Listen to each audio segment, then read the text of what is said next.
Hi babes, welcome back to my channel Rama Love Shifa Revenge Love episode 9. Last episode பார்க்காதவங்க ஐக்கால link இருக்கும் பாருங்க. First சீன்ல ஸ்ரீசங்கோடைய அப்பாவுக்கு கால் வருது. அவர் தானே ஸ்ரீசங்கோடைய பாம்பெல்லாம் எடுத்து மறைச்சு வச்சிருக்காரு. ஸோ அந்த பாம்புகளுக்குள்ள ஒரே சண்டை, அதுங்கள நிறைய பாம்புங்க செத்து போச்சு, இப்போ என்ன பண்றது அப்படின்னு அந்த ஆளு கேட்க, சரி நீ ஒன்றும் கவலைப்படாத, நான் ஆளுங்களை அனுப்புறேன் அப்படின்ட்டு ஒரு ஃபோனை வைக்கிறாரு. அப்புறம் வேற யாருக்கோ கால் பண்ணி நிறைய ஆளுங்கள் அந்த இடத்துல அனுப்பி அங்க இருக்கிற ஸ்னேக்ஸ் எல்லாம் வேற ஒரு இடத்துக்கு மாத்த சொல்றாரு. இங்க வெய் ஷீச்செங்கும் ஒன்னா தூங்க போறாங்க. தூங்குறதுக்கு முன்னாடி ஷீச்செங்கு அவன் பிஸ்னஸ் ட்ரிப் போகும்போது ஒரு பொம்மை வாங்கினால அது பார்க்கறதுக்கு வெய் மாதிரியே இருக்குன்னு அதை வச்சு விளையாடிக்கிட்டு இருக்கான். என்ன பண்ற நீ அப்படின்னு வெய் கேட்க, இங்க பாரு இதை பார்க்கறதுக்கு ஒன்ன மாதிரியே இருக்குல்ல அப்படின்னு வெய்யோடைய முகத்துக்கு பக்கத்துலேயே வச்சு பார்த்துக்கிட்டு இருக்கான். போடா உனக்கு வேற வேலையே இல்லை அப்படின்ட்டு அவன் தூங்க போறான். அப்புறம் ரெண்டு பேருமே தூங்க போறாங்க. அப்பவே இந்த பக்கமா திரும்பி படுத்துட்டு, நான் உண்மையை சொல்லணும்னா எனக்கு ஒன்று கொஞ்சம் பிடிச்சிருக்குது அப்படின்னு வெய் சொல்ல, உடனே ஸ்ரீசங்கு செம்ம ஹாப்பி ஆயிடுது. அவன் பக்கத்துல இருந்து இவனை கட்டி பிடிச்சிக்கிறான். வெய் ரொம்ப ஹாப்பியா சிரிச்சுக்கிட்டு இருக்க. அப்ப ஸ்ரீசங்கோட கை மெதுவா கீழே போகுது. என்ன பண்ற நீ அப்படின்னு வெய் கேட்க, அதெல்லாம் ஒண்ணும் இல்லை அப்படின்னு சமாளிக்கிறான். இப்ப மட்டும் நீங்க இருந்து கை எடுக்கல, நான் பக்கத்துல தூங்க மாட்டேன், எந்திரிச்சு போயிடுவேன் அப்படின்னு வெய் சொல்ல, சரி சரி படு அப்படின்னுட்டு ரெண்டு பேரும் ஒன்னா தூங்குறாங்க. அப்புறம் நடுராத்திரில திடீர்னு ஸ்ரீசெங்கு கால் வருது. தூக்கத்துல வெய்யும் எந்திரிச்சிடுறான். அவன் வேய பார்த்து, இல்ல இல்ல நீ படு, நான் இந்த கால் அட்டன் பண்ணணும் அப்படின்னு தனியா வந்து பேசுறான். ஸ்ரீசெங்குடைய ஆளுங்க தான் கால் பண்ணியிருப்பாங்க. ஸ்ரீசெங்குடைய அப்பா அந்த இடத்துக்கு வண்டி அனுப்பி ஸ்னேக்ஸ் எல்லாம் அங்கிருந்து இடத்த மாத்த சொல்லியிருக்காங்கல்ல, அந்த வண்டியை ஸ்ரீசெங்குடைய ஆளுங்க பார்த்துருக்காங்க. அதனால தான் கால் பண்ணியிருக்கேன். அவரு நீங்க எல்லாம் அங்க போங்க, அதோ நானும் வரேன் அப்படின்னுட்டு போனை கட் பண்றான். வெயி தூங்குற மாதிரி இதெல்லாம் கவனிச்சுட்டு தான் இருக்கான். அப்புறம் ஸ்ரீசிங்கம் பக்கத்துல வந்து, தபா நீ இத்தனை நாள் எவ்வளோ கஷ்டப்பட்டு எனக்கு நல்லா தெரிஞ்சிச்சு, இப்போ எனக்கு என்னுடைய ஸ்னேக்ஸ் திரும்ப கிடைக்க போகுது, அப்படி கிடைச்சிருச்சு, நம்ம ரெண்டு பேரும் எதுக்கும் கவலைப்பட வேண்டாம் அப்படின்னு சொல்லிட்டு அங்கேருந்து போகிறான். ஸ்ரீசிங் அங்கேருந்து போனதுமே வெய் எந்திரிக்கிறான். அப்போ வெய்க்கு ஷியாவுக்கிட்ட இருந்து கால் வருது. அவங்களும் அந்த வேனை பார்த்துருக்காங்க. அதுக்காக தான் அவங்க கால் பண்ணியிருக்கு. இதோ நான் இப்போ உடனே வரேன் அப்படின்ட்டு ஃபோனை வைக்கிறான். இங்க அந்த பாம்பெல்லாம் எடுத்துட்டு அந்த ஒயிட் கலர் வேன் வந்துகிட்டு இருக்குது. அப்ப ஸ்ரீசங்குடைய ஆளுங்க முன்னாடி போய் டிஸ்ட்ராக்ட் பண்ணி அந்த வண்டியை ஓரம் தள்ளிடுறாங்க. அப்ப ஸ்ரீசங்குடைய ஆளுங்க எல்லாம் வண்டியை விட்டு இறங்குறாங்க. ஏன்னா எப்படியும் ஸ்ரீசங்குடைய அப்பா அந்த வண்டிக்குள்ள ஆளை வச்சிருப்பாங்கன்னு எங்களுக்கு தெரிஞ்சிருக்கு. ஸ்ரீசங்குடைய ஆளுங்க எல்லாம் கீழே இறங்கி போய் பாக்குறாங்க. பார்த்தாங்க நிறைய பேர் இருக்காங்க. நம்ம இத்தனை பேரை வர சொல்லலையே அப்படின்னு அவர் யோசிச்சுக்கிட்டு இருக்கு. அந்த மத்தவங்க எல்லாம் யாருன்னா குவாஷிங்கோடைய ஆளுங்க. அப்ப பார்த்தா குவாஷிங்கோட காரு வருது. அதே நேரம் ஸ்ரீசங்குடைய காரு வருது. ரெண்டு பேரும் ஒன்னா நேருக்கு நேர் வந்து சண்டை போடுற மாதிரி பாத்துக்கிறாங்க. பட் சண்டை போடாம ஃபர்ஸ்ட் எதிரி யாரு, அந்த பாம்பை எடுத்துட்டு போக வந்தவங்க தானே, அவங்கள ஃபர்ஸ்ட் அடிக்கல அப்படின்ற மாதிரி அங்க போறாங்க. அந்த வேன்குள்ள ஸ்ரீசங்குடைய அப்பா நிறைய ஆளுங்களை வச்சிருக்காங்க. அந்த ஆளுங்க கூட இப்ப குவாஷிங்கு ஸ்ரீசங்குடைய ஆளுங்க சேர்ந்து சண்டை போட்டு இருக்காங்க. கூடவே ஷீச்செங்கு குவாஷிங் அவங்களும் ரெண்டு பேரும் சேர்ந்துதான் சண்டை போட்டுட்டு இருக்காங்க. அப்ப வெய்யும் அங்க வந்துடுறான். வெய்கிட்ட வேலை செய்யற ஒரு பையன் இருப்பால, அவனும் கொஞ்சம் பேரை கூட்டிட்டு வந்திருக்கான். என்ன நடக்குதுங்க அப்படின்னு அவன் கேட்க, அதோ சண்டை நடக்குது அப்படின்னு அவன் காட்டுறான். நம்ம போலாமா அப்படின்னு கேட்க, இல்ல இல்ல இப்ப நம்ம போக வேண்டாம், வெயிட் பண்ணலாம் அப்படின்னு சொல்ல, இப்ப குவாஷிங்குடைய ஆளுங்களே வந்தா நல்லா இருக்கும்ல அப்படின்னு வெய் சொல்றான். அங்க பாருங்க நல்லா அவனும் தான் இருக்கான் அப்படின்னு சொல்ல, குவாஷிங் இருக்கானா அப்படின்னு அவன் பார்க்க, அப்பதான் அவன் ஷீச்செங்கே பாக்குறான். ஓ ஷீச்செங் இங்கதான் இருக்கானா அப்படின்னுட்டு அவன் சண்டை போடுறத பார்த்து ரசிச்சுக்கிட்டு இருக்கான். ஷீச்செங் சண்டை போறது இவனுக்கு ரொம்ப செக்ஸியா இருக்குது போல. பரவாயில்ல என் ஆள் நல்லா தான் இருக்கா அப்படின்ற மாதிரி அவனை சைட் அடிச்சுட்டு இருக்கான். அப்ப அங்க வந்த ஆளுங்கள்லாம் அவங்க அடிச்சு போட்டாங்க போல. உடனே குவாஷிங்கோடைய ஆளுங்க அந்த பாம்பெல்லாம் எடுக்க போறாங்க. ஸ்ரீசங்குடைய ஆளுங்க போய் அங்க சண்டை போட்டுட்டு இருக்கு. அதை பார்த்துட்டு ஸ்ரீசங் அங்க போறான். அந்த பெரிய எல்லோ ஸ்னேக் இருக்கும்ல, அந்த பாக்ஸை வெளியில எடுக்கும்போது இவன் போய் அதை பிடிக்க போறான். அப்ப பின்னாடி இருந்து குவாஷிங் வந்து இவனை இழுக்க அந்த பாம்பு பாக்ஸ் கீழே பட்டுன்னு விழுது. இப்ப குவாஷிங்கும் ஷீச்செங்கும் சண்டை போட்டுட்டு இருக்காங்க. அப்ப வெய் சொல்றான், இதுதான் கரெக்டான டைம் வாங்க அப்படின்னு அந்த பாம்பெல்லாம் வெய் எடுக்க ட்ரை பண்ணிக்கிட்டு இருக்கான். அப்ப அந்த பெரிய பாக்ஸ் கீழே விழுந்துச்சுல்ல, அதுக்குள்ள இருந்த எல்லோ கலர் ஸ்னேக் வெளியில வருது. ஆனா அத வெய் நோட்டீஸ் பண்ணல. இங்க குவாஷிங்கும் ஷீச்செங்கும் சண்டை போட்டு இருக்காங்க. சும்மா பேருக்கு தான் சண்டை போடுறானுங்க. சும்மா கையை காலை பிடிச்சிட்டு இழுத்துக்கிட்டு தான் இருக்காங்க. ஏன்னா ஷீச்சிங் குவாஷிங் அடிக்க போறான், ஆனா அடிக்க மாட்டான், குத்த போறான், குத்த மாட்டான். அதே மாதிரிதான் அவங்களோட சண்டை போயிட்டு இருக்குது. அப்ப ஷீச்செங் வெய்ய நோட்டீஸ் பண்ணிடுறான். இவன் இப்ப இங்க வந்தான் அப்படின்னு அவன் வெய்ய பாக்குறான். அப்ப குவாஷிங் ஷீச்செங் வயிற்றுலயே ஒரு உதவுட மறுபடியும் உங்களோட சண்டை கண்டினியூ ஆயிட்டு இருக்குது. அப்பதான் வெய் பார்க்குற அந்த பாம்பு வெளியில வந்துருச்சு. அந்த பாம்பு ஆல்மோஸ்ட் வெய்ய ஃபுல்லா சுத்திடுச்சு. ஷீச்செங்க குவாஷிங்க அடிக்க போறான். ஆனா எப்பயும் போல அடிக்காம அவனை தள்ளி விட்டுறான். அப்புறம் இவனை திரும்பி பார்த்தா அவனை சுத்தி பாம்பு இருக்குதுல்ல. உடனே அவன் பயந்துட்டு பக்கத்துல ஓடி வந்து, நீ மூவ் பண்ணாத, நகராத, அப்படியே இரு அப்படின்னுட்டு அவனுடைய பாம்பு தானே அந்த எல்லோ டிராகன், அதுகிட்ட வந்து பேச்சுவார்த்தை நடத்திக்கிட்டு இருக்கான். அந்த பாம்பு வெய்யோட கழுத்துல சுத்திக்கிட்டு இருக்குது. ஷீச்செங் பக்கத்துல வந்து, நல்ல பையன்ல, அப்படியே விட்டுடு விட்டுடு அப்படின்னு அதுகிட்ட பொறுமையா பேசிக்கிட்டு இருக்கான். அப்புறம் திடீர்னு என்ன ஆச்சுன்னு தெரியல, அது வெய்யோட கழுத்தை பிடிச்சி நெரிக்க ஆரம்பிச்சிடுது. வெய்க்கு செம்மையா வலிக்குது. ஷீச்செங் என்ன பண்றதுன்னு தெரியல. ஒரு சைடு அவனோட லவ்வரு, இன்னொரு சைடு அவனோட எக்ஸ் லவர் கொடுத்த பாம்பு. இதெல்லாம் ஷியாவ் அங்க பார்த்துக்கிட்டு தான் இருக்கான். ஷியாவ் ஓடி வர அவனை குவாஷிங் பிடிச்சுக்கிறான். அப்ப ஷியாவ் சொல்றான், என்ன பண்ற, சீக்கிரம் அந்த பாம்பை கொண்டுட்டு அவனை காப்பாத்து அப்படின்னு சொல்ல, அதுல குவாஷிங் சொல்றான், இல்ல ஷீச்செங்க்கு ரொம்ப பிடிச்ச பாம்பு அது, அவன் அந்த மாதிரி பண்ண மாட்டான் அப்படின்னு சொல்ல, இங்க ஷீச்செங்க்கு என்ன பண்றதுன்னு தெரியல. அவனுக்கு அவனோட எக்ஸ் லவர் ஞாபகம் வருது. அவன் தானே அந்த பாம்பை கொடுத்தான். அவன் கூட ஸ்பெண்ட் பண்ண மூமெண்ட்ஸ் ஞாபகம் வருது. அவனுக்கு அந்த இடத்துல என்ன பண்றதுன்னு தெரியல. அப்ப மறுபடியும் ஷியா அங்கிருந்து கத்துறான், என்ன பண்ற, லேட் ஆகுது, இப்போ உனக்கு அவன் முக்கியமா இல்ல அந்த பாம்பு முக்கியமா அப்படின்னு கேட்க, வெய் சொல்றான், இல்ல அவன் பாம்பை கொல்லக்கூடாது, அவனுக்கு பாம்புன்னா ரொம்ப பிடிக்கும் அப்படின்னு சொல்ல, ஆனா இதுக்கு மேல ஷீச்சிங் சும்மா இருக்க மாட்டான். பாம்பை கத்தியால குத்தி அந்த பாம்பை கொன்னுடுறான். ஆனா வெய் ஃபுல்லா மயக்கம் போட்டு விழுந்துடுறான். அப்ப ஷீச்சிங் அவனை மடியில தூக்கிட்டு குவாஷிங், ஷீச்சிங், ஷியா 3 பேருமே சேர்ந்து ஹாஸ்பிட்டல் போறாங்க. உள்ள அவனுக்கு ட்ரீட்மெண்ட் பண்ணிக்கிட்டு இருக்கு. வெளியே ஷீச்சிங் ரொம்பவே நர்வஸா உட்காந்துருக்கான். அப்ப குவாஷிங் சொல்றான், நீ ஒன்றும் கவலைப்படாத, அந்த எல்லோ டிராகனை நான் பாத்துக்கிறேன் அப்படின்னு சொல்றான். அந்த பாம்பை கொண்டு போய் புதைக்கிறேன் அப்படின்னு சொல்றான் போல. அதுக்கு இவன், நீ என்னமோ பண்ணு அப்படின்னு சொல்ல, நீ ரொம்பவே மாறிட்ட அப்படின்னு குவாஷிங் சொல்ல, ஏன் நான் மாறினது உனக்கு நல்லது தானே அப்படின்னு ஒரு மாதிரி கேட்குறான். அப்ப வெய்யோடைய ட்ரீட்மெண்ட் முடிஞ்சிருச்சு. டாக்டர் வெளியில வராரு. என்னாச்சு அப்படின்னு ஷீச்சிங் போய் கேட்க, ஒன்றும் இல்லை, பேஷண்ட்டுக்கு இப்போ எந்த ஆபத்தும் இல்லை, ஆனா இன்னும் கொஞ்ச நேரம் அவர் அப்சர்வேஷன்லேயே வச்சிருக்கணும் அப்படின்னு சொல்றாங்க. நான் நைட்டு ஃபுல்லா அவன் கூடயே இருக்க போறேன் அப்படின்னு ஷியா உள்ள போறான். ஆனா குவாஷிங் அவனை பிடிச்சி, இல்ல நீ வீட்டுக்கு கிளம்பணும் அப்படின்னு சொல்றான். நானே உன்னை வீட்டுக்கு கூட்டிட்டு போயிடுறேன் அப்படின்னு குவாஷிங் சொல்ல, இல்ல காலையில அவன் கண்ணு முழிக்கும் போது நான் தான் ஃபர்ஸ்ட் ஆள் பக்கத்துல இருப்பேன் அப்படின்னு சொல்றான். இல்ல அதெல்லாம் தேவையில்லை, நீ வா அப்படின்னு அவனை இழுத்துட்டு வெளியில கூட்டிட்டு போயிடுறான் குவாஷிங். இங்க ஷீச்செங்க ரொம்பவே சோகமா உட்காந்துருக்கான். ஒருவேளை பாம்பை கொண்டுட்டோன்னு சோகப்படுறானா இல்ல நம்மளால வெய்க்கு இந்த மாதிரி ஆயிடுச்சுன்னு சோகப்படுறானான்னு தெரியல. குவாஷிங்கு ஷியாவை அவனுடைய வீட்டுல விட்டுட்டு வெளியில வர, அங்க குவாஷிங்கோடைய ஆள் இருக்கான். என்னாச்சு அந்த பாம்புக்கு அப்படின்னு கேட்க, அந்த பாம்பை ஷீச்செங்கே கொன்னுட்டா அப்படின்ற விஷயத்த சொல்ல, அப்படியா, பரவாயில்லையே, ஷீச்செங்கா இது, பரவாயில்ல, 6 வருஷம் கழிச்சு அவர் மூவ் ஆன் பண்ணிட்டாரு, இனிமே உங்களுக்கு எந்த பிரச்சனையும் இருக்காதுல்ல, ஏன்னா அவ உங்களுடைய லவ்வர் எல்லாம் திருடிக்கிறான்னு தானே நீங்க இந்த ஸ்டபனா இருக்க ஷியாவை லவ் பண்ற மாதிரி நடிச்சிட்டு இருந்தீங்க, இனிமே உங்களுக்கு எந்த பிரச்சனையும் கிடையாது, அவன் பண்ற டார்ச்சர் எல்லாம் நீங்க தாங்க வேண்டாம் அப்படின்னு அசால்ட்டா சொல்ல, அதுக்கு குவாஷிங் சொல்றான், இத்தனை நாள் அவன் வேணும்னே எங்கிட்ட இருந்து என்னோட லவ்வர் எல்லாம் திருடிக்கல, அவன் உண்மையாலுமே இத்தனை நாள் சந்தோஷம் இல்லாம இருந்தான், அதுக்காக நானும் அவன் கூட சேர்ந்து இந்த கேம் விளையாடிட்டு இருந்தேன், அவ்வளவுதான் அப்படின்னு சொல்றான். ஆனா ஷியாவை பத்தி குவாஷிங் எதுவும் சொல்லல. அவன் என்ன மனசுல நினைச்சிட்டு இருக்கான்னு தெரியல. அடுத்த நாள் காலையில ஷீச்செங்கு வெய் பக்கத்துலயே உட்காந்துக்கிட்டு இருக்கான். பாவம் பையனுக்கு ஒரே நல்ல தாடி மிஸ் எல்லாம் வளர்ந்துருச்சு, சோகமா உட்காந்துருக்கான். அப்ப ஷியா அங்க வரான். எப்படி இருக்கான் அவன் அப்படின்னு கேட்க, அவன் கண்ணை திறக்கிறதுக்காக தான் நான் வெயிட் பண்ணிக்கிட்டு இருக்கேன்னு சொல்றான். நைட்டு ஃபுல்லா இங்கேயே உட்காந்துட்டு இருந்த அப்படின்னு கேட்க, வாமான்னு சொல்றான். அந்த பாம்பு உனக்கு ரொம்பவே முக்கியமானது இல்லை, நான் கூட நீங்க 2 பேரும் சும்மா டைம் பாஸ் தான் பண்றீங்களோன்னு நினைச்சேன் அப்படின்னு சொல்ல, ஏன் வெய் உன்கிட்ட வெறும் டைம் பாஸ் தான் பண்றேன்னு சொன்னானா அப்படின்னு ஷீச்செங் கேட்க, சேச்சா அந்த மாதிரிலாம் எதுவும் கிடையாது, அவன் அப்படி சொல்லலை, அவன் உண்மையாலுமே சீரியஸாக தான் அவனை லவ் பண்றான் அப்படின்னு சொல்றான். அப்ப டாக்டர் வந்து ஷீச்செங்க வெளியில கூப்பிடுறாரு. இங்க அந்த யூயூ இருக்கால, அவ பாம்பை கொல்றதுக்கு ஆளுங்களை அனுப்புனால, அவங்க வருவாங்க அப்படின்னு ரொம்ப ஹாப்பியா வெயிட் பண்ணிட்டு இருக்கான்.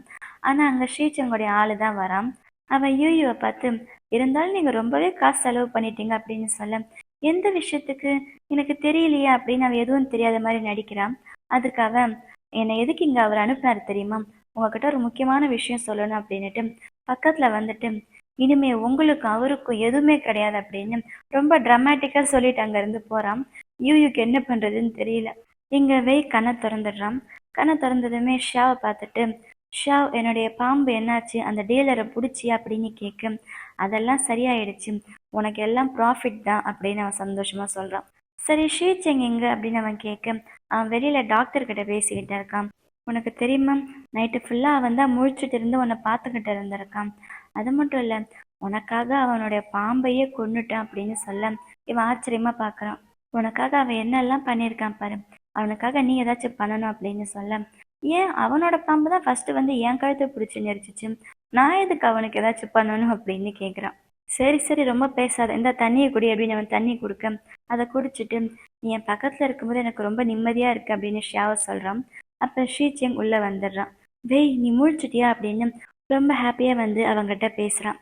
உனக்கு இன்னும் கழுத்து வலிக்குதா அப்படின்னு கேட்க, கழுத்து வலிக்கல, ஆனால் நெஞ்சு தான் வலிக்குது அப்படின்னு சொல்ல, என்ன பண்ணுறது, உன்னோட எலும்பெல்லாம் உடஞ்சிருக்குதாம்மா அதான், ஆனால் நான் உங்கள்கிட்ட சாரி கேட்கணும் அப்படின்னு சொல்ல, எதுக்கு, நீ தான் என்ன எதுவும் பண்ணலையே அப்படின்னு வெய் சொல்ல, இல்லை நான் ஃபஸ்ட்டே அந்த பாம்பை கொண்டிருக்கணும், இல்லைன்னா நீ இந்த நிலைமைக்கு வந்திருக்க மாட்டல அப்படின்னு சொல்ல, அது எப்படி, அந்த பாம்பு உன்னோட ஃபேவரட் பெட் இல்லை அப்படின்னு சொல்ல, அப்படியெல்லாம் கிடையாது அப்படின்ட்டு அவன் கையை பிடிச்சிட்டு சொல்கிறான். நான் இப்போ உங்ககிட்ட ப்ராமிஸ் பண்ணுறேன், இனிமே நம்ம ஃப்யூச்சரில் உன்னை எப்பயுமே நான் ஹர்ட் ஆக விட மாட்டேன் அப்படின்னு சொல்ல, அப்போ வெய்யோட மனசுக்குள்ள உண்மையாலுமே நமக்கு ஒரு ஃப்யூச்சர் இருக்கா அப்படின்ற ஒரு கொஷின் மார்க் வருது. யூ இருக்கால, அவன் ஸ்ரீச்சங்கோடைய அம்மாவை பார்க்க வந்திருக்கான். அவங்க கிட்ட ஓவரா ஆக்டிங் பண்ணிக்கிட்டு இருக்கான். அவ பாம்பை கொல்றதுக்கு ஆள் அனுப்புனால அதை ஒத்துக்கிறான். ஆனா அதுக்கு என்ன பண்றான், அந்த பாம்பு என்னை ரொம்பவே டார்ச்சர் பண்ணுச்சு, நாங்க பிஸ்னஸ் ட்ரிப் போயிருந்தோம்ல, அப்ப கூட திடீர்னு அது என் மேல ஜம்ப் பண்ணி என் கையில கடிச்சிருச்சு அப்படின்னு சொல்றான். அதுக்காகத்தான் நான் அந்த பாம்புக்காக ஆள் அனுப்புனேன். ஆனா அதுக்கு ஷீச்சங் இப்படி பிஹேவ் பண்ணுவான்னு நான் நினைக்கவே இல்லை அப்படின்னு சொல்ல, நீ ஒன்றும் கவலைப்படாத, நான் ஷீச்சங் கிட்ட பேசுறேன் அப்படின்னு அவங்க அம்மா சொல்ல, இல்லை ஆண்டி வேண்டாம் ஆண்டி, எனக்காக நீங்க பேசுனீங்கன்னா உங்க 2 பேருக்குள்ள சண்டை வரும் அப்படின்னு நல்ல மாதிரி பேச, அதெல்லாம் ஒன்றும் இல்லைம்மா, நான் கண்டிப்பா அவங்ககிட்ட பேசிதான் ஆகணும். எங்க உன் கையை கொடு, இங்கேயா கடிச்சிச்சு, பாவம் அப்படின்னு கையை தடவி விட்டுட்டு இருக்காங்க. அப்பாடா இப்பதான் ஆண்டி உங்ககிட்ட பேசினதுக்கு அப்புறம் தான் எனக்கு கொஞ்சம் நிம்மதியா இருக்குது அப்படின்னு அவ சொல்லிட்டு வீட்டை விட்டு வெளியில வரான். அப்ப அங்க ஸ்ரீச்சங்கோடைய சிஸ்டர் உட்கார்ந்துகிட்டு இருக்கான். அப்ப அவ கையில பாம்பு கடிச்சிச்சுன்னு சொன்னால, அந்த இடத்துல அவளே மார்க்கர் வச்சு மார்க் பண்ணிட்டு வந்திருக்கா பாம்பு கடிச்சதை காட்டுறதுக்கு. வெளியில வரும்போது அதை தேய்ச்சிக்கிட்டே வரான். அப்ப ஸ்ரீச்சங்கோடைய அக்காவை பார்த்துட்டு, ஓ நீங்க இங்க இருக்கீங்களா அப்படின்னு அவகிட்ட பேச ட்ரை பண்றான். அதுக்கு அவ அசால்ட்டா, உங்களுக்கு தான் பிரேக்கப் ஆயிடுச்சுல்ல, நீ என்ன பண்றீங்க அப்படின்ற மாதிரி கேட்கும். உங்க அம்மாக்கு என்ன ரொம்ப பிடிக்கும் அப்படின்னா அவங்க என்ன ஒரு மக மாதிரி பாக்குறாங்க, அந்த கணக்கு வச்சு பார்த்தா நீங்களும் எனக்கு ஒரு அக்கா மாதிரி தான் அப்படின்னு அவன் நடிக்க, இந்த நடிப்பெல்லாம் எங்கிட்ட வச்சுக்காத, எனக்கு உன்னுடைய நிஜ முகம் நல்லாவே தெரியும், இந்த ஆக்டிங் எல்லாம் வேற எங்கேயாச்சும் வச்சுக்கோ அப்படின்னுட்டு அவ அசால்ட்டா டீ குடிக்க, என்னடா இவ என்ன பேசினாலும் மசிய மாட்டாளே அப்படின்னு யூக்கு செமையா டென்ஷன் ஆகுது. வேய்க்கு கையில என்னமோ இன்ஜெக்ஷன் போட்டுட்டு இருக்காங்க. அவன் பயப்பட அவன் பக்கத்துல வந்து ஷீச்சிங் கையை பிடிச்சுக்கிறான். அப்ப ஷீச்சிங்கோடைய ஆளு வந்து, உங்க அப்பா வந்திருக்காரு பாக்குறதுக்கு அப்படின்னு சொல்ல, நான் இங்க இல்லைன்னு சொல்லிடு அப்படின்றான். உங்க காரை அவர் பார்த்துட்டாரு அப்படின்னு சொல்ல, அது உன் காருன்னு சொல்லு அப்படின்னு ஏதாச்சும் ஒரு ரீசன் சொல்லிக்கிட்டே இருக்க, இல்ல நீங்க இங்க இருக்கிறது அவருக்கு நல்லா தெரியும், அவர் 2 டைம் வந்துட்டாரு அப்படின்னு பேசிக்கிட்டே இருக்க, வெளியில அவனுடைய அப்பா வந்துடுறாரு. ஸ்ரீச்சங்கோடைய அப்பாவை பார்த்ததுமே வெய் அவனோட கையை தட்டி விட போறான். ஆனா ஸ்ரீச்செங்கு கெட்டியா பிடிச்சுக்கிற அவன் கையை விடவே மாட்டான். அப்புறம் அவங்க அப்பா கிட்ட பேசுறதுக்காக வெளியில வராரு. அவங்க அப்பா இவங்கிட்ட சொல்றாரு, நீ இனிமே அந்த கம்பெனிக்கு வேலைக்கு வர வேண்டாம், உன் பாம்பெல்லாம் நீயே கூட வச்சுக்கோ, ஆனா எங்களுடைய மருமகள் எதுக்கு எங்க கிட்ட இருந்து பிரிக்கிற, அவளை நீ கல்யாணம் பண்ணி மருமகள் ஆக்கிடு அப்படின்னு சொல்றாரு. அதுக்கு அவன் அசால்ட்டா, உங்களால என்னுடைய பாம்பு எல்லாத்தையும் நான் இழந்தேன்ல, ஸோ அதுக்கு பதிலாக நீங்க உங்களுடைய மருமகளை இழந்துக்கோங்க, அது ஒன்றும் பெரிய விஷயம் இல்லை அப்படின்னு சொல்ல, நான் வேணா அந்த பாம்புக்கு பதிலாக காசு தரேன் அப்படின்னு ஸ்ரீச்சிங்குடைய அப்பா சொல்ல, அப்படின்னு நானும் உங்களுக்கு உங்க மருமகளுக்கு பதிலாக காசு தரேன் அப்படின்னு இவன் சொல்றான். அவங்க அப்பாவுக்கு செம்மையா டென்ஷன் ஆயிடுது. அப்ப இவன் எந்திரிச்சு சொல்றான், இனிமே நீங்க சொன்னாலும் நான் அந்த கம்பெனிக்கு வேலைக்கு வரமாட்டேன், ஏன்னா என் ஃப்ரெண்டு கூட சேர்ந்து நான் ஒரு புதுசா கம்பெனி ஆரம்பிக்க போறேன் அப்படின்னு சொல்ல, நீ எல்லாம் அதுக்கு சரிப்பட்டு வரமாட்டடா அப்படின்னு அவர் திட்டுறாரு. நீங்க அதை வெயிட் பண்ணி பாருங்க அப்படின்னுட்டு அசால்ட்டா சொல்லிட்டு அவன் உள்ள போயிடுறான். அப்புறம் சாப்பாடு வாங்கிட்டு ஷீச்செங் வரான். அப்ப அவனோட ஆள் வெளியில வெயிட் பண்ணிக்கிட்டு இருக்கேன். என்னடா பண்ற, இந்த வாங்க அப்படின்னு கொடுத்து அவன் கையில வாங்கிக்கிறான். அப்ப ஷீச்செங்குடைய ஆளு கேட்கறான், இத்தனை நாளா நீங்களும் யூ ஒன்னாதான் இருந்தீங்க, அப்பெல்லாம் யூக்கு இந்த பாம்பு மேல எதுவும் பெருசா பிரச்சனை வரலையே, அவ எதுக்கு இப்ப திடீர்னு பாம்பை கொள்றதுக்கு ஆள் அனுப்பணும், எனக்கு என்னவோ இதுக்கு பின்னாடி யாரோ இருந்து பிளான் பண்ற மாதிரி தெரியுது, அது மட்டும் இல்ல அன்னைக்கு அந்த பிரச்சனை நடக்கும்போது எப்படி கரெக்டா அங்க வெய் வந்தான், இதெல்லாம் உங்களுக்கு கோ இன்சிடென்ஸ் மாதிரி தெரியல அப்படின்னு அவன் பாட்டு கொஷின் கேட்டுக்கிட்டே இருக்க. அதுக்கு ஷீச்சிங் சொல்றான், நீ ரொம்ப யோசிக்கிற போலயே. உனக்கு மட்டும்தான் பிரெயின் இருக்கா? எனக்கும் இருக்கு. நானும் எல்லாத்தையும் யோசிச்சு பார்த்துக்கிட்டு தான் இருக்கேன். அவன் கண்டிப்பா இப்படி பண்ணதுக்கு ஒரு காரணம் இருக்கு அப்படின்னுட்டு அவன் பாட்டுக்கு ஹாஸ்பிட்டலுக்கு உள்ள போக அவனுடைய ஆளு, என்ன ஆச்சு இவருக்கு, காதல்ல பைத்தியம் ஆயிட்டாரு போல அப்படின்னு அவனை பாக்குறான். இங்க உள்ள ஸ்ரீசெங்கு பெட்ல படுத்துக்கிட்டு இருக்கான். அப்ப இவ்வளவு நேரத்துக்கு ஸ்ரீசெங்கு யூயூவை பிரேக்கப் பண்ணியிருப்பான். ஆனா ஸ்ரீசெங்குடைய அம்மாவுக்கு யூயூவோடைய நெஜ கலர் தெரியும்ல, அதுக்கு என்ன பண்ணலாம் அப்படின்னு யோசிச்சுக்கிட்டு இருக்கேன். அங்க உள்ள ஸ்ரீசெங்குடைய ஆளு சாப்பாடு எடுத்துட்டு வரான். அப்ப எனக்கு ஒரு ஹெல்ப் பண்ணுவியா அப்படின்னு வெய் அவங்கிட்ட கேட்க, என்ன ஹெல்ப் அப்படின்னு அவன் கேட்குறான். பக்கத்துல வா அப்படின்னு அவனை கூப்பிட்டு, இவ்வளவு நேரம் யூயூக்கும் ஸ்ரீசங்க்கும் பிரேக்கப் ஆயிருக்குன்னு எனக்கு தெரியும். இருந்தாலும் ஸ்ரீசங்குடைய அம்மாவுக்கு யூயூடைய உண்மையான முகம் என்னன்னு எனக்கு தெரியணும். அதுக்காக என்கிட்ட ஒரு பிளான் இருக்கு அப்படின்னு அன்னைக்கு ஸ்ரீசங் இவன்கிட்ட அவனுடைய கார்டு கொடுத்தால யூஸ் பண்றதுக்காக, அந்த கார்டை இப்ப அவன் ஸ்ரீசங்குடைய ஆள்கிட்ட கொடுக்குறான். கொடுத்து இதை யூயூ கிட்ட கொடுக்க சொல்றான். அப்படி யூயூ பணத்துக்கு ஆசைப்படாம உண்மையாலுமே ஸ்ரீசங்க லவ் பண்ணியிருந்தா இந்த காசை அவ தொட மாட்டாள. அப்படி இந்த காசை அவ டச் பண்ணிட்டானா அதை எப்படியாச்சு ஸ்ரீசங்குடைய அம்மாக்கு தெரியப்படுத்திடு அப்படின்னு சொல்ல, ஸ்ரீசங்குடைய ஆளுக்கு உண்மையாலுமே வெய்ய நினைச்சு பெருமையா இருக்கு போல. நீ ஒன்றும் கவலைப்படாத, கூடிய சீக்கிரம் ஸ்ரீசங் உனக்கு மட்டும்தான் அப்படின்னுட்டு ப்ராமிஸ் பண்ணிட்டு போறான். அடுத்த சீன்ல இவங்க நினைச்ச மாதிரியே யூ இவனை பார்க்க வந்திருக்கான். அவன் கையில கோலம் போட்டுக்கிட்டே பேசிக்கிட்டு இருக்கு. நான் வேணும்னு பண்ணல, அப்படி இப்படி நான் பாட்டுக்கு அவங்க அம்மா கிட்ட பண்ண மாதிரி இவன் கிட்ட பண்ண ட்ரை பண்றா போல. ஆனா இவன் அசால்ட்டா கையை தட்டி விட்டுட்டு, நீங்க இப்படி பண்றதெல்லாம் சரியில்லை அப்படின்னு அந்த கார்டை எடுத்து கொடுக்குறான். இந்த கார்டு பாஸோடது அப்படின்னுட்டு அவன் பாட்டுக்கு அங்கிருந்து போயிடுறான். இவன் அந்த கார்டை எடுத்து பாக்குறான். பார்த்துட்டு, இத்தனை நாளா நான் எவ்வளவு கஷ்டப்பட்டிருக்கேன், கண்டிப்பா எனக்கு இந்த காசு வேணும் தான். அது மட்டும் இல்ல, ஸ்ரீசங்களுடைய அம்மா தான் என் பக்கத்துல இருக்காங்கல்ல, நான் எதுக்காக கவலைப்படணும், நான் கண்டிப்பா அந்த வீட்டுக்கு மருமகளா போக தான் போறேன் அப்படின்னு மனசுல வச்சுக்கிட்டு அவன் கொடுத்தான்ல அந்த கார்டை எடுத்துட்டு போய் அவன் தங்கச்சி கூட நிறைய லக்ஸரியான ஷாப்க்கெல்லாம் போய் என்னென்னமோ வாங்குறான். ஷெனல், குச்சி அந்த மாதிரி நிறைய கடைக்கு போறான். அப்ப அவளோட தங்கச்சி, அக்கா உனக்கு ஏது இவ்வளோ காசு அப்படின்னு கேட்க, என்னோட எக்ஸ் பாய் ஃப்ரெண்ட் ரொம்ப பணக்காரன்னு உனக்கு தெரியாது அப்படின்னு கேட்க, ஆமால்ல ரொம்ப சந்தோஷப்படுறான். இப்படியே அவங்க கடை கடையா வாங்கிட்டு அங்கேயும் இங்கேயும் போய்கிட்ட இருக்க, வேணுமனே ஸ்ரீசங்குடைய ஆளு ஸ்ரீசங்குடைய அக்காவை அங்க கூட்டிட்டு வந்திருக்காரு. என்னமோ அங்க சாப்பாடு நல்லா இருக்கு வாங்கி தர அப்படின்னுட்டு. அப்ப அவங்களோட கண்ணுல யூயூ பட்டுடுறான். அவங்களுக்கு தான் சும்மாவே யூயூவை பிடிக்காதுல்ல. இவ என்னமோ மாசத்துக்கே ரொம்ப கஷ்டப்பட்டு சம்பாதிக்கிறேன்னு சொன்னா, இவளுக்கே அது இவ்வளோ காசு, இவ்வளோ எக்ஸ்பென்சிவான ஐட்டம்லாம் எப்படி வாங்கினா அப்படின்னுட்டு யோசிச்சு பார்த்துட்டு அந்த ஆள் கிட்ட சொல்றான். இவ உண்மையாலுமே என்ன பண்றான், இந்த பர்ச்சேஸ் எல்லாம் அவ யார் காசுல வாங்கினா அப்படின்னு கண்டுபிடி அப்படின்னு சொல்ல, உடனே கண்டுபிடிச்சிடுற அப்படின்னு அவன் சந்தோஷமா சிரிச்சுக்கிட்டு சொல்றான். அடுத்த சீன்ல ஸ்ரீசங்களுடைய அக்கா அந்த பில்லெல்லாம் எடுத்துட்டு போய் அவங்க அம்மா கிட்ட காட்டுறான்.